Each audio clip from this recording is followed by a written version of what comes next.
Good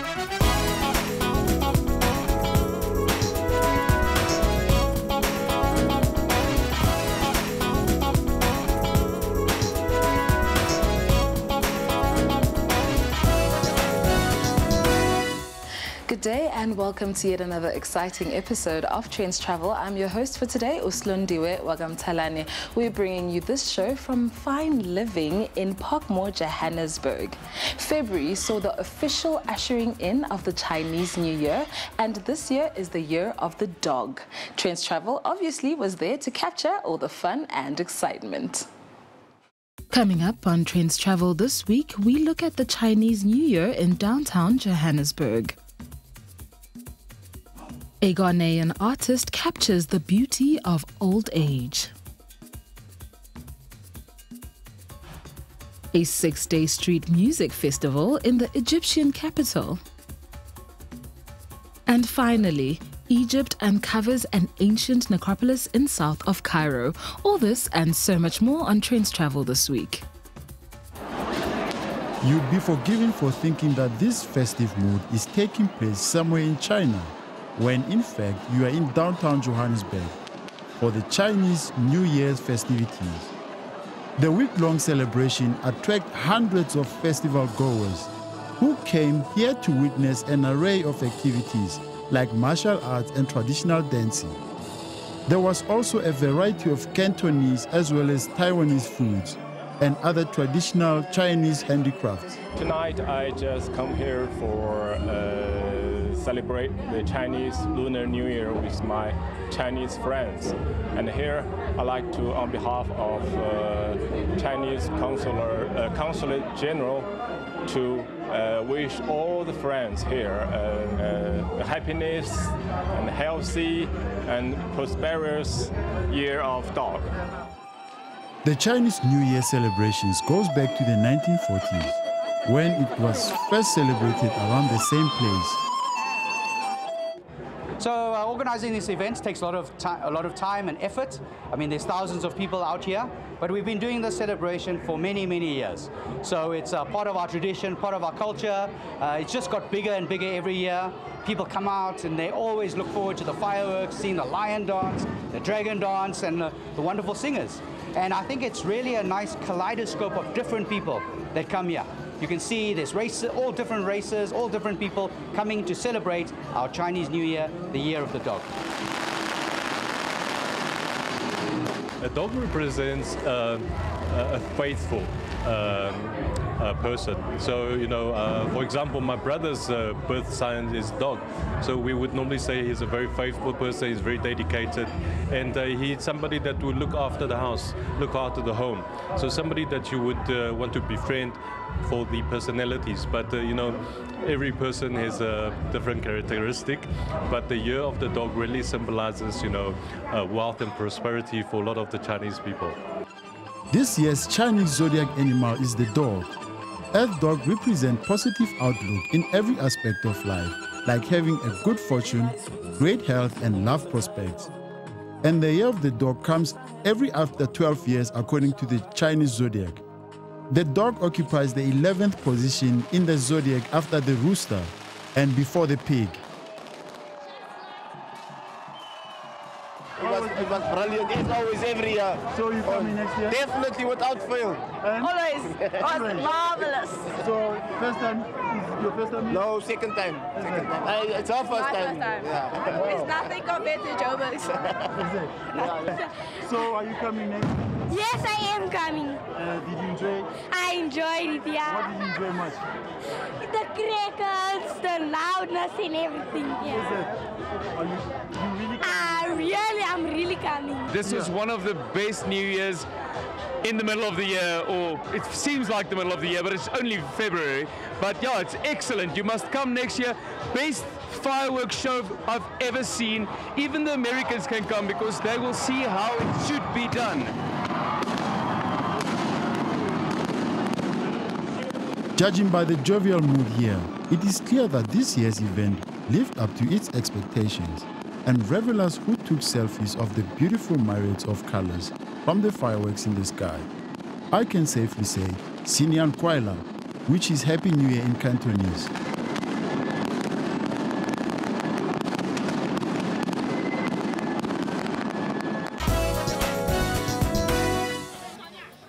Hefei, a capital city of East China's Anhui province, is engaging foreigners with an indigenous spring festival temple fair highlighting traditional Chinese culture.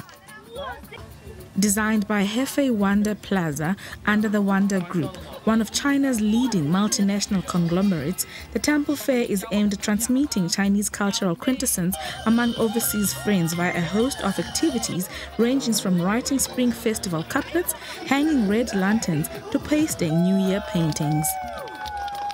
很喜欢中国的传统文化，因为我已经在中国生活了4年了，然后中国的生活经济发展很快，我希望我会一直在中国生活和工作下去。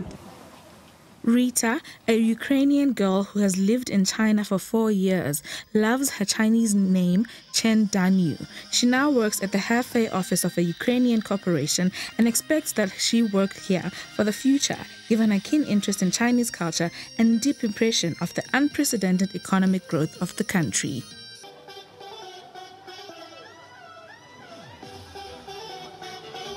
万达乐园新春杨庙会呢，融合了中国的传统文化精髓和国际风情，吸引了众多的国内外的友人前来游玩。我们也希望通过这种方式呢，把中国传统文化更好的传播出去。 He said he expected the temple fair to better spread Chinese art and culture to the rest of the world.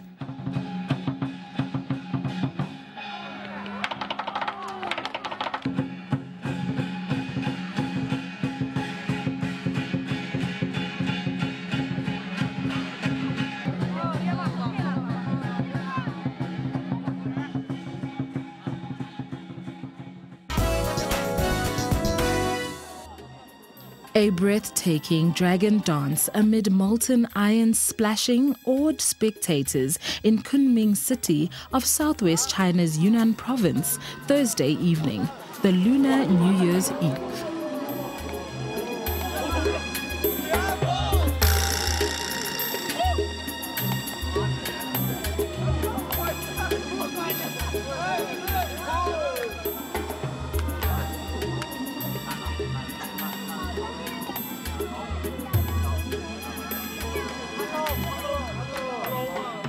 非常震撼，然后呢，也刚开始还担心，就是说，这些师傅们，赤裸上身，这个钢花我刚刚听说了，这个，它的温度有1200多度，然后确实是这样的一个，手艺的话，确实让人很不可思议。我觉得能够在今年春节的话，在世博园看到这样一个表演的话，还是很让人期待的。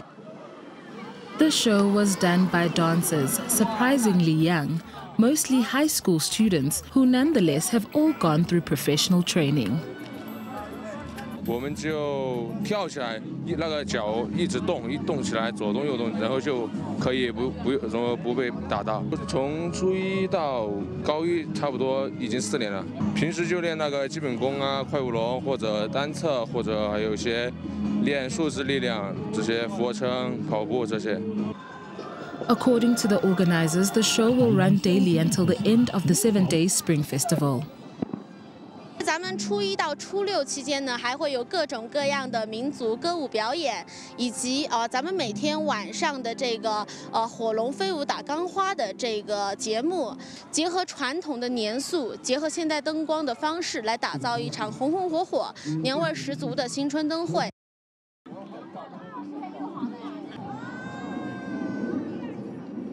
Unfortunately, if you've just joined us, you've missed out on a segment full of Chinese culture and traditions, but we have so much more for you after the break, so don't go anywhere.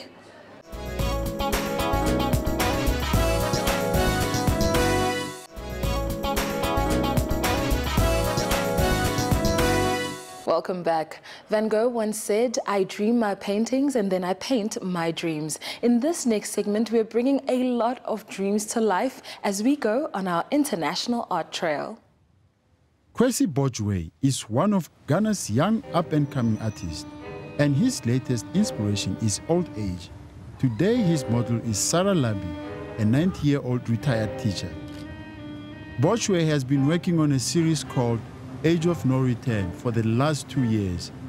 Paintings for the collection have already featured in exhibitions in the United States, South Africa, and parts of Europe. To me, it's more flexible.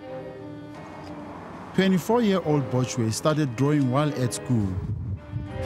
What seemed like a distraction from books at the time turned out to be a talent that developed when he went to the art school.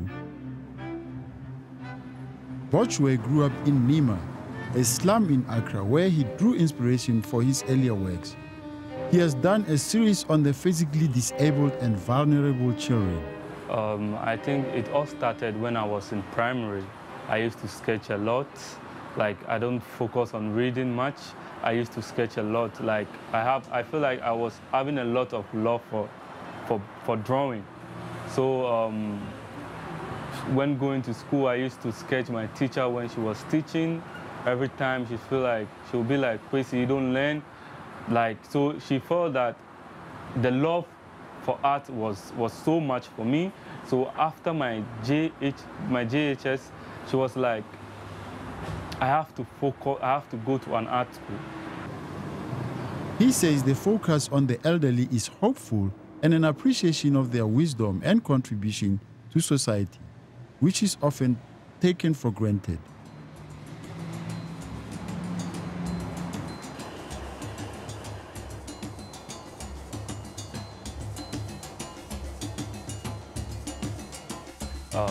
Well, I had the idea of Age of No Return series whilst living with my family, because I grew up in a very big compound house where I saw a lot of old people and also with a lot of young generations. Well, I have seen young people throwing insult to the older people and not giving them the much respect that they needed, which for me, I think they should be our role models.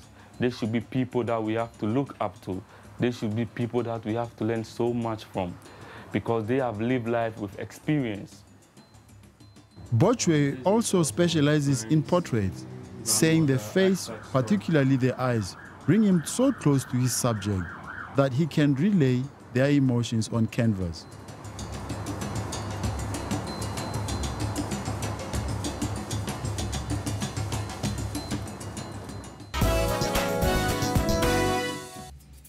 Oliver Onwenu is the son of late Nigerian artist Ben Onwenu, whose iconic 1974 portrait named Tutu was found in a London flat last week.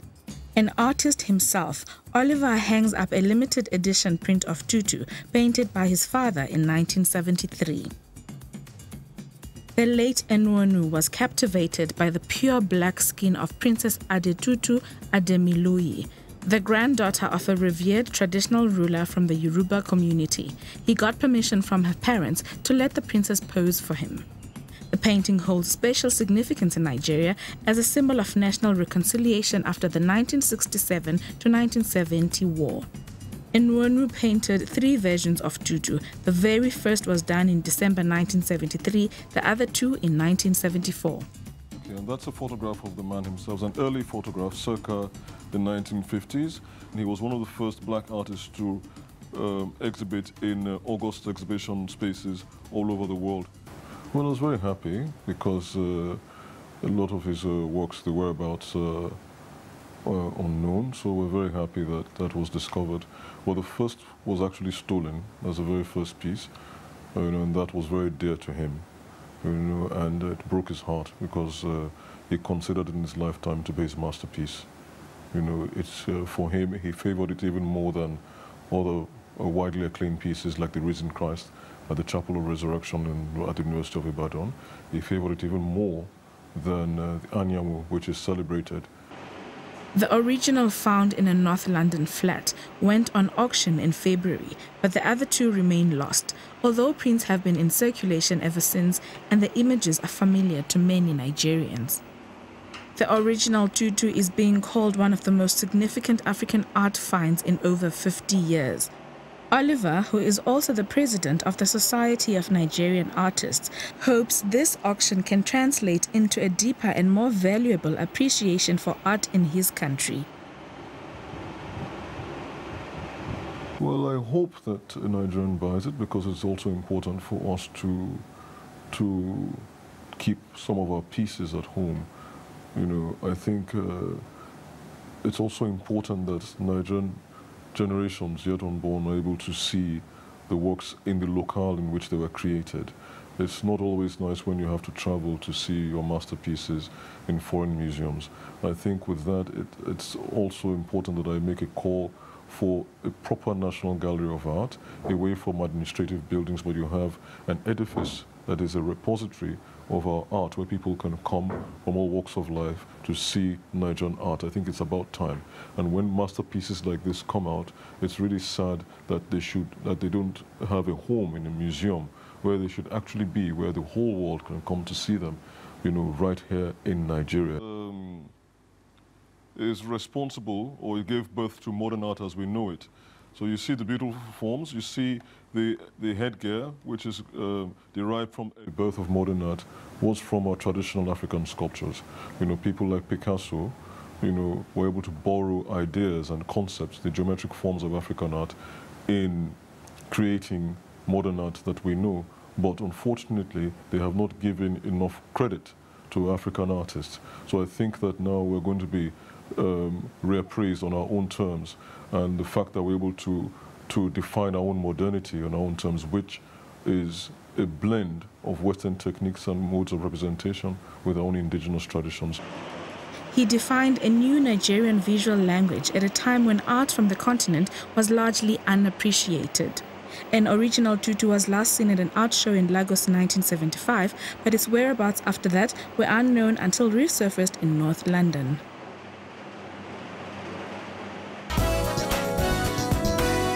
A new exhibition at the Musée Marmottan Monet presents a little-known aspect of Jean-Baptiste Camille Corot, a French painter celebrated for his influence on impressionists such as Monet and Degas.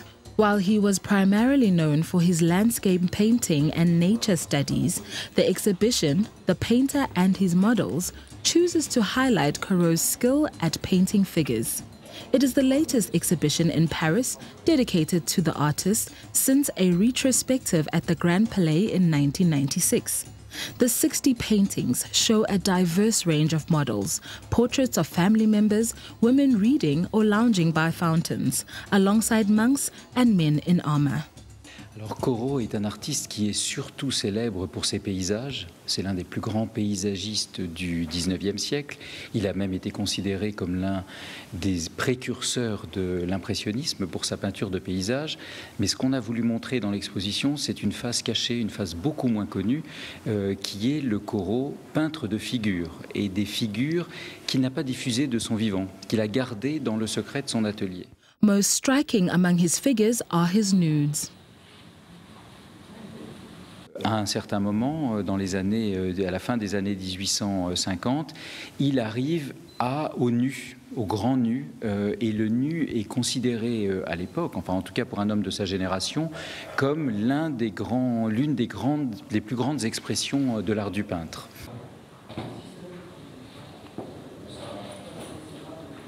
Il a rajouté un paysage et il a transformé son nu en bacchante. Donc il a créé un prétexte mythologique pour rendre son nu acceptable. Another of Corot's most famous live drawings, The Rest, shows the nude model staring defiantly out at the viewer. It shocked contemporary French audiences with its realism when it was shown in 1861, but it kept to a mythological setting.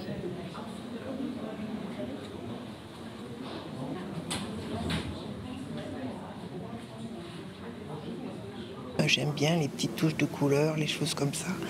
Et puis, donc c'était plutôt pour les paysages que je le connaissais. Ça fait plusieurs fois qu'on vient au musée.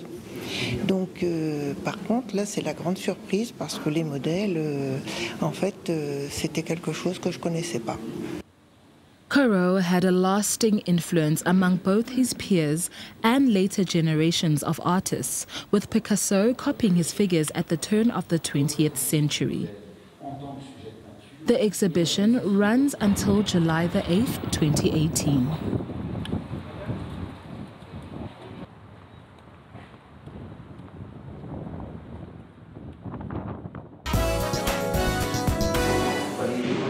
The Louisiana Museum of Modern Art, north of Copenhagen in Denmark, is marking the beginning of its 60th anniversary year with an exhibition of Pablo Picasso's original ceramics.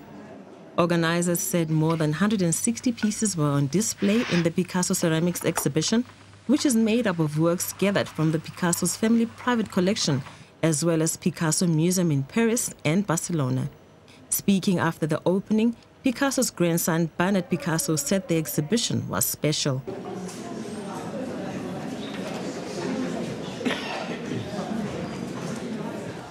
Well, this exhibition, it's special not only because it reassembles almost 200 ceramics made by Picasso, but because of the very serious scholar studies who is behind this exhibition, in showing how Picasso creativity developed in almost 20 years.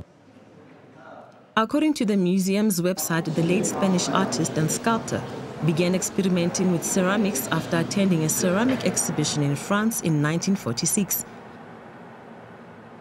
I think this exhibition shows very clearly that he is very much enthusiastic about doing experiments, very open-minded to new materials, to new sources of inspiration, and to transforming things he finds, or to see things in existing forms and transform it to something new. I think that is really very special and hopefully also relevant today.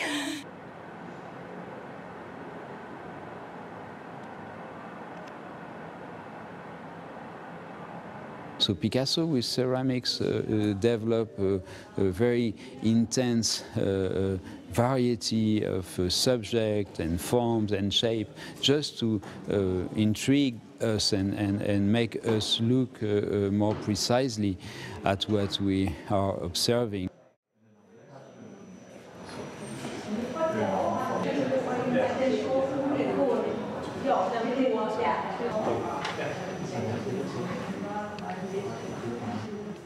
We have brought 160 unique ceramic pieces to Louisiana. It's the first time ever that we will have the chance to see such a great selection of ceramic pieces. The artist and sculptor created 13,500 paintings and 300 sculptures, among other artworks, during his lifetime. He died in 1973. The exhibition runs until May 2018.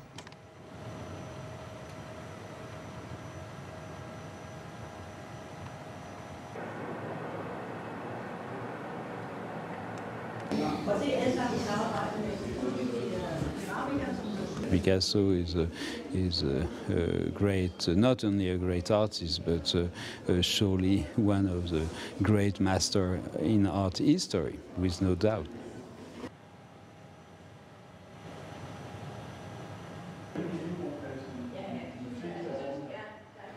We have a lot more excitement and fun for you after the break, so don't leave us.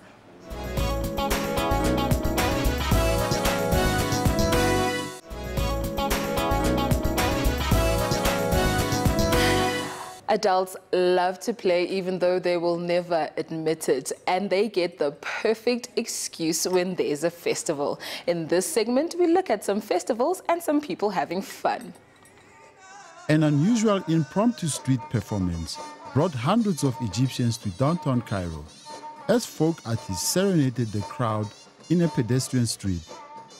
Hundreds of people attended a performance of Nubian folk music and traditional songs, singing along and dancing.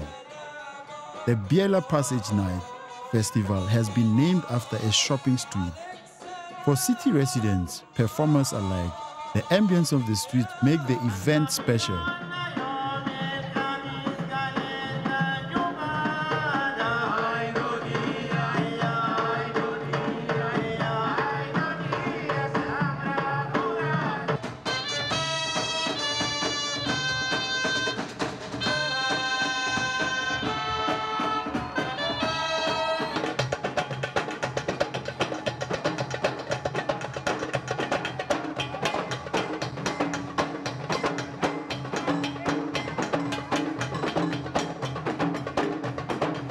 عجبني في العرض ان هو في الشارع، ان هو في حميميه، الناس ماشيه فبتلاقي مزيكا فبتخش، ما هيش حاجه ايفنت متنظم او ليه تذاكر او ليه، دي حاله معموله لكل الناس، اي حد يقدر يخش ويشارك فيها وبيتفاعل معاها بشكل اكتر من انه يكون لابس ونازل من بيته رايح حفله.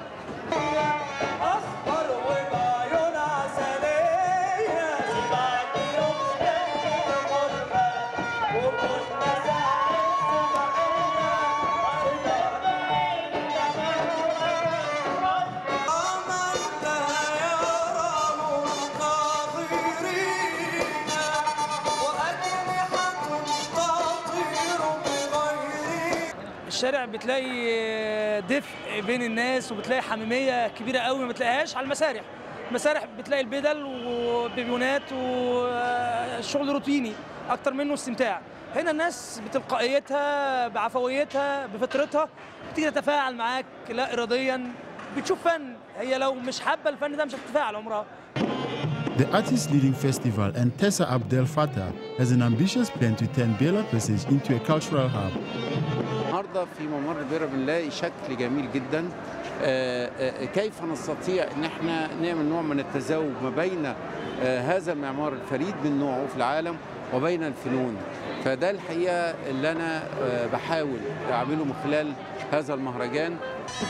Adding to the ambience of the show, a colorful light show lit up the buildings overlooking the festival. It runs until the end of the week.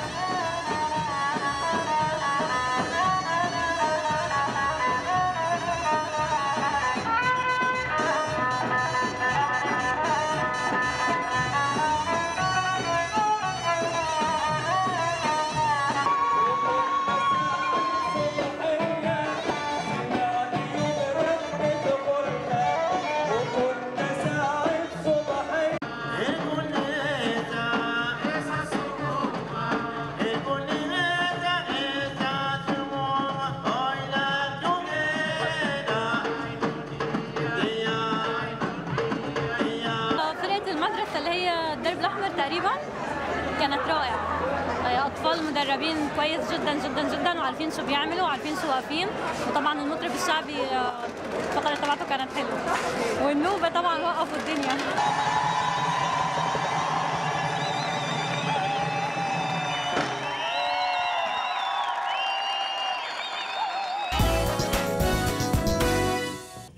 Hundreds thronged the annual cultural carnival, Taj Mahotsav Festival in India's northern Agra city, home to world-renowned monument of the love of Taj Mahal.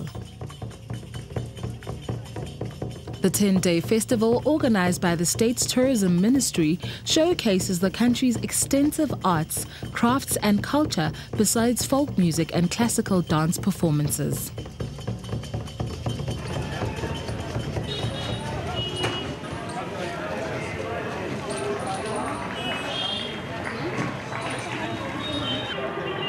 Visitors from across the country visited the festival.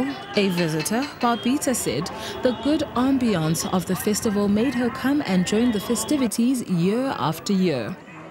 Constructed entirely of white marble, the Taj Mahal was built by Mughal Emperor Shah Jahan. It was his gift to his beloved Queen Mumtaz Mahal. The greatest showpiece of Mughal architecture is noted for its unique design and ornate facade.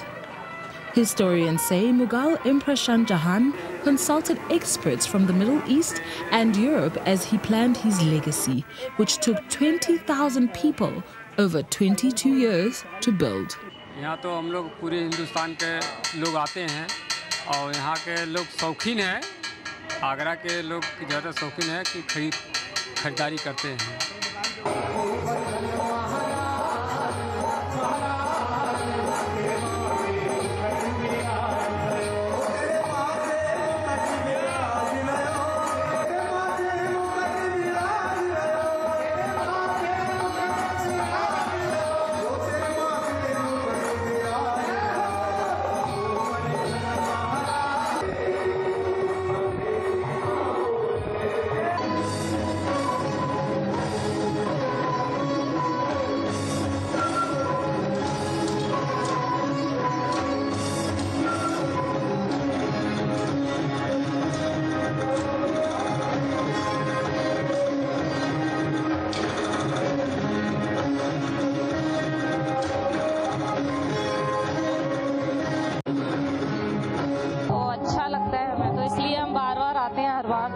के लिए।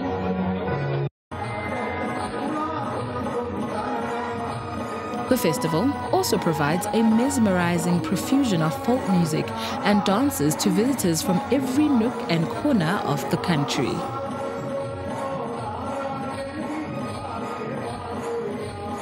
Although there is some dispute about when it was finished, the Government and Archaeological Survey of India say the monument was completed in 1654. If you're bored with the sport at the Winter Olympics and in need of warming up, what better place to visit than the Fire Art Fiesta on Gyeongpo Beach near Pyeongchang? Artists from around the world have created dozens of wooden sculptures which are scattered on the sand as the waves crash behind them. The show runs until March.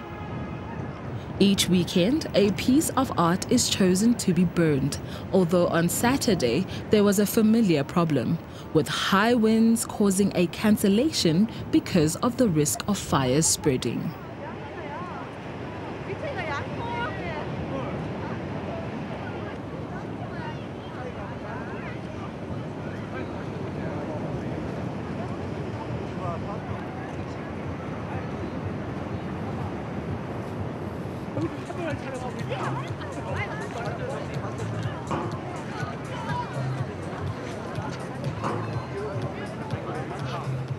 Yes, I like it very much. It's surprising from one piece to the other, and the rings, of course, you have to watch. And, well, the skull is also pretty amazing. It's a far cry from the snow and ice of the games, but judging by the size of the crowd, it is proving a popular distraction from the action in the arenas and on the mountain slopes.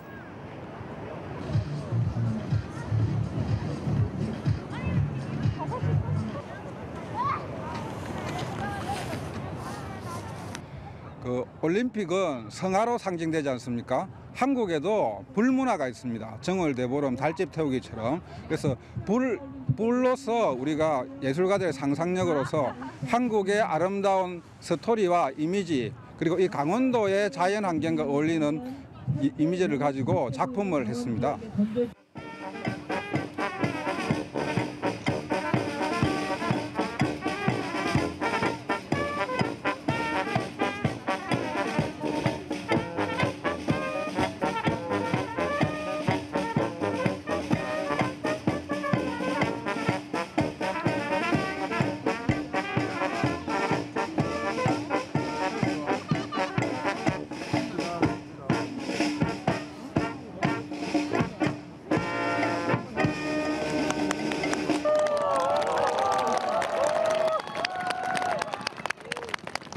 Просто, по-моему, это какая-то большая, сильная идея, но что скрывается, пока трудно понять. Надо погулять и проникнуться, потому что Корея не очень простая для русского понимания страна. Нужно чуть-чуть освоиться, почувствовать.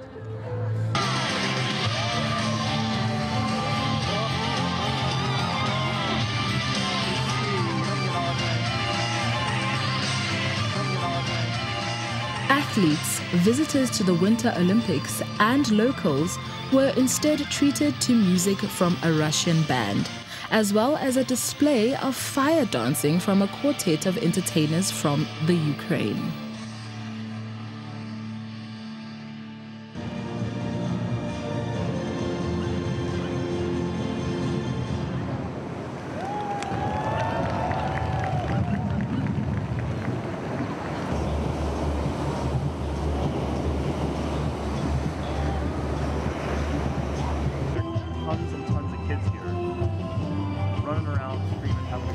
The show is almost over, but not quite yet. We still have some more travels for you after the break.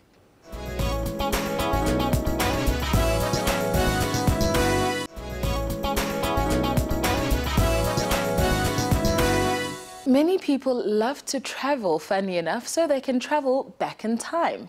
Our next segment is dedicated to archaeology and antiquities. Egyptian archaeologists have discovered an ancient necropolis containing 40 stone sarcophagi, about 1,000 small statues, and a necklace charm bearing the hieroglyphic inscription, Happy New Year.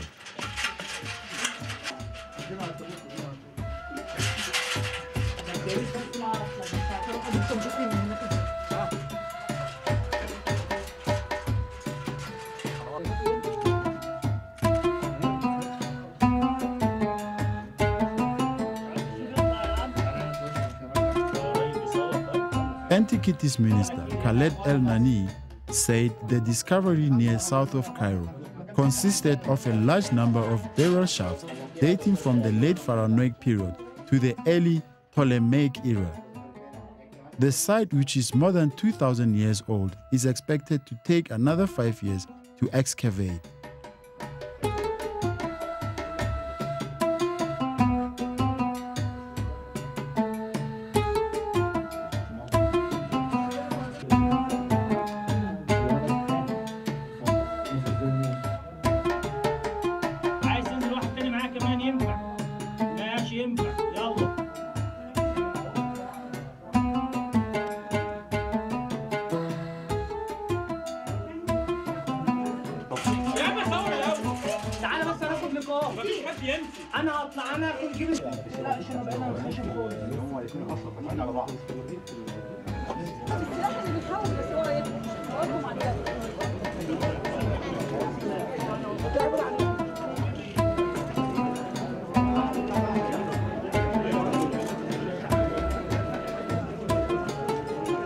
And today we found more than 40 sarcophagi, sealed canopic jars, more than 1,000 amulet statues of the Oshaptis, and we found jewelry, amulets, part of the funerary furniture, pottery, wooden coffins. It's only the beginning. I think we need at least 5 more missions to work.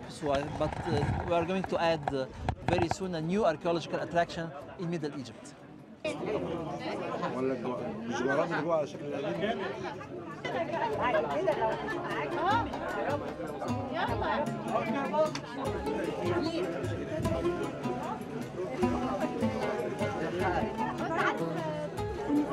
ازاي مره تموت ولا عايزك بعد الحمل ده كله على العربيه كابتن خش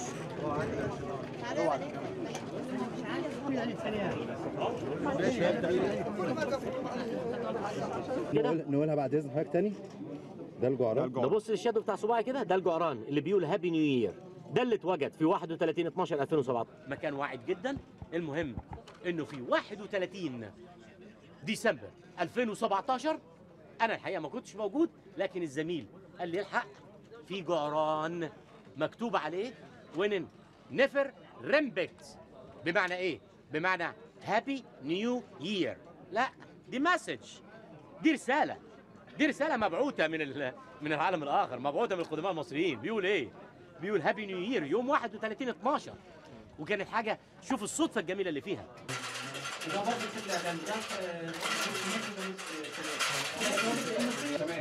انا بموت، انا جاي من دي مش جاي كده. هنا طبق جبانه كامله دلوقتي لحد دلوقتي.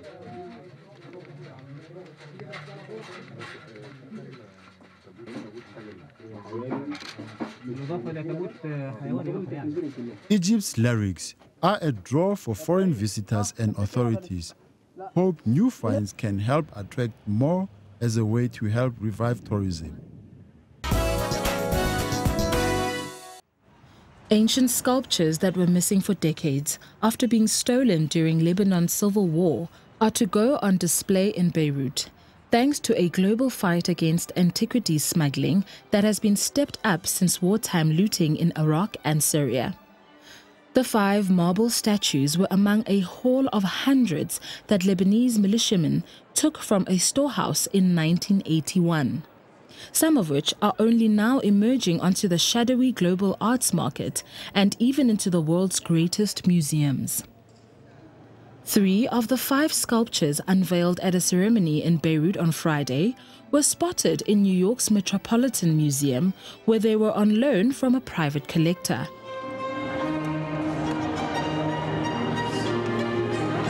Yes, Yes, it is certainly true that from 2003 on, after the looting of the Iraq Museum, and then our discovery that antiquities trafficking really is funding terrorism, it has resulted in greater attention, greater scrutiny, and greater resources, all of which we desperately need in order to fight such an entrenched global network.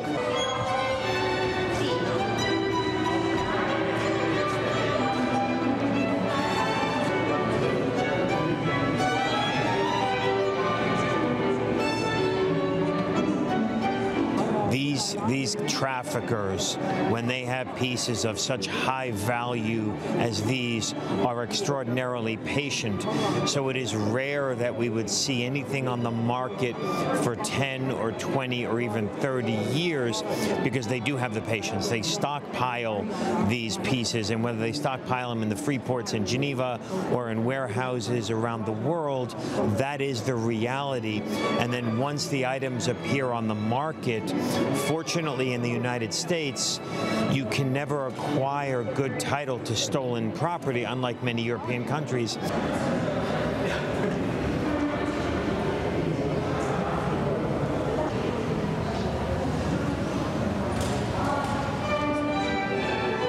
In many respects, they didn't have to be smart in their trafficking behavior, simply because no countries were cooperating enough or devoting enough resources to stopping it. That has all changed.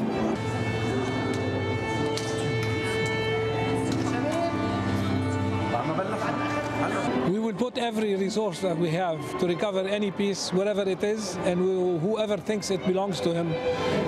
Our heritage is not for sale. We have campaigned through this. Now today we're sending a clear message that illicit trafficking has zero tolerance in Lebanon. One of the other statues was identified last year by a gallery in Germany. The fifth was seized in a container entering Lebanon's port of Tripoli last month.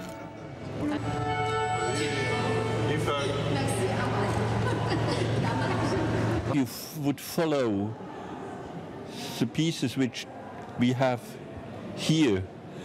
There was a kind of ping pong between Europe, America, Europe again, America again, to disturb the connection, to know exactly who was the owner, where it came from.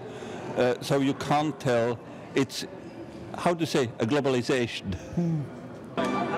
They were carved between the 6th and 4th centuries BC, when Lebanon's Phoenician civilization was ruled by the Persian Empire, but influenced by Greek art and culture. One of the statues, a bull's head, was from the capital of a pillar in the temple. The other statues of youths and children included one dedicated to the temple by fond relatives in thanks for the recovery from illness of their children.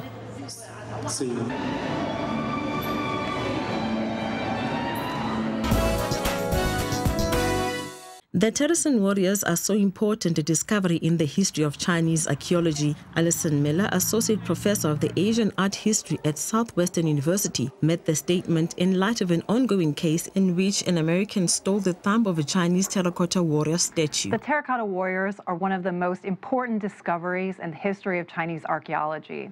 The scale and size of the figures, the more than 8,000 figures sculpted in naturalistic detail with brightly colored pigments in malachite, azurite, and cinnabar, and housed in underground wooden architectural structures, is unprecedented in the history of Chinese art, and is something that is extremely important in the history of Chinese archaeology. The warriors were designed for the first emperor of Qin, who was enormously important in the history of China. The first emperor united all of China for the first time. Many people think that China has always been an empire, but in fact, it started for the first time in 221 BC. The pits were designed for the first emperor's tomb. The first emperor died suddenly, only 11 years after taking the throne. And the pits were built roughly 1 mile outside of his main mausoleum. The sculptures were a depiction of the armies of the first emperor of China that revealed the rituals of the funeral art and tradition in ancient China. The reason that the terracotta warriors were created is actually up for debate. In ancient China, they believed that you should bury the dead as they lived in real life. And as a result, we find that burial was often a way that people expressed their status.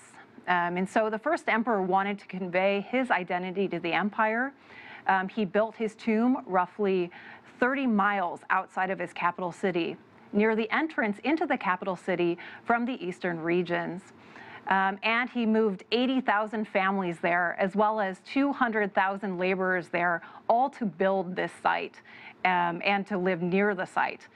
And as a result, it was actually quite a spectacle at that time, during the time that it was being produced. He started the project from the moment he took the throne. And so it was in production for that entire time. And we know that the founder of the Han, his name is Liu Bang, actually brought convicts up from southern China to work on the first emperor's tomb. And so it was actually rather well known during the time that it was produced. The terracotta warriors are one of a kind, so it is the responsibility of modern people to protect the cultural gem.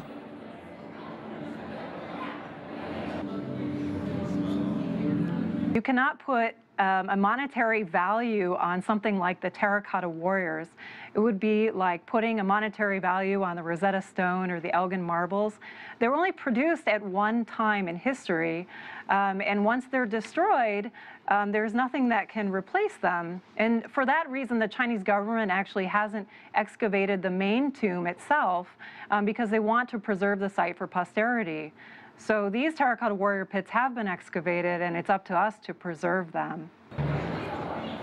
There are 10 Chinese terracotta warrior statues currently on display at the special exhibit of terracotta warriors of the first emperor at the Franklin Institute. Unfortunately, we've reached the end of this week's journey, but join us again next week as Eloise takes you on more travels around the world. From myself, Uslundiwe Wagamtalane, see you next time.